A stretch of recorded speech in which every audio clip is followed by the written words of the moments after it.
Referee Tony Correnti said afterwards, "I can tell you it was clear and obvious on the field of a hand into the opposing player, a full arm extension that created separation. In all situations, that would be called. We're not going to allow that at any time of the game." So Rex has made it clear where he stands. Dan Orlovsky, where do you stand? Was that the right call at the end of the game last night? Yeah, Greeny, that's offensive pass interference. It's the right call. I mean, if you just watch Jalen Ramsey run stride for stride with Gallup, and all of a sudden there's separation. And so you have to ask, like, where did that separation come from? And the separation comes from Gallup sticking that right hand out. Does Jalen Ramsey sell it? I don't know, maybe, but there still is that separation. It makes me think of the Super Bowl call last year against George Kittle. It makes me think of the Kyle Rudolph play against the Saints last year.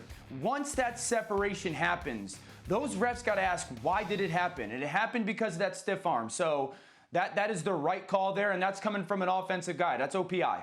Rex, you look skeptical. No, I'm telling you, right now, Greedy, when I see it, this thing, and Dan gave, 4 examples of, calls that we've seen made before. I can give you a million examples of calls that have never been made, because this is just contact. What happens is, look, I never realized Jalen Ramsey, a heck of an actor, too. So he's in Hollywood. Go ahead, you can get an acting class, because he ends up standing up his shoulders. He's smart, and he ends up getting the call. The guy was even. When you're even, he's leaving. Gallup was clearly getting ready to go behind him, and it's just a smart play by Jalen Ramsey, but it's the wrong call. We will now never know how this game otherwise would have ended. Meanwhile, let's talk about a few other things from it. Rex, that offense of the Dallas Cowboys. Zeke Elliott, good. Again, 17 points they scored last night. What did you see from the Cowboys offense? Yeah, that's what's so disappointing. Look, they got all the weapons in the world. So you expect this team to come out with the talent that they have to put up at least 25, 30 points a game. Mm-hmm. There's no reason to think you're not going to get that. And so when you only are putting up 17 points, it's a huge disappointment. Dan, why did they only put up 17 points last night? Lack of creativity was a big thing. I have to be honest that their offense didn't look creative. Well, wait a second, that second drive. Where's Boy Wonder? That's your guy. I knew this was coming from you. And I've got to be honest with you, he's got to get more creative. There's way too much firepower for this team to get 17. This is like when you go and get one of those illegal packs of fireworks, one of those big jumbo packs, and you think it's going to be amazing, and you light it, and the fuse is just a dud. Like, it was a dud last night by the Cowboys offense.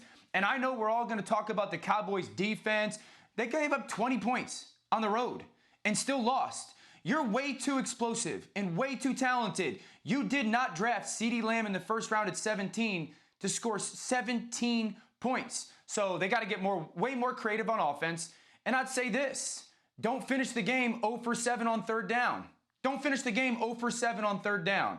And so it was kind of a emblematic performance by the Cowboys offense. Pretty good. Their quarterback played good, but not good enough. It's still a loss on the road. Dan, offense is more talented than 26 teams in the NFL. Here's the only thing I'll say. Here we are talking about a Dallas Cowboys team that we say they have all the talent in the world, and yet they only scored 17 points because they're bad on third down and the offense is uncreative. This sounds like a carbon copy of a conversation we had all of last year. So Orlovsky, quickly, I thought the coaching change was supposed to change that. What difference does it make? Well, it's still Kellen Moore's offense. And I'll be honest with you, Greeny, if it doesn't change scheme-wise and explosiveness-wise, Mike McCarthy's going to take over some form of the play calling. I still think Kellen Moore is a brilliant football mind, but he needs to take the shackles off. This offense should look a lot more like a Baltimore Ravens offense or a Kansas City Chiefs offense than it does, Scott Linehan, Jason Garrett last 10 years offense. Thank you for watching ESPN on YouTube. For live streaming sports and premium content, subscribe to ESPN+.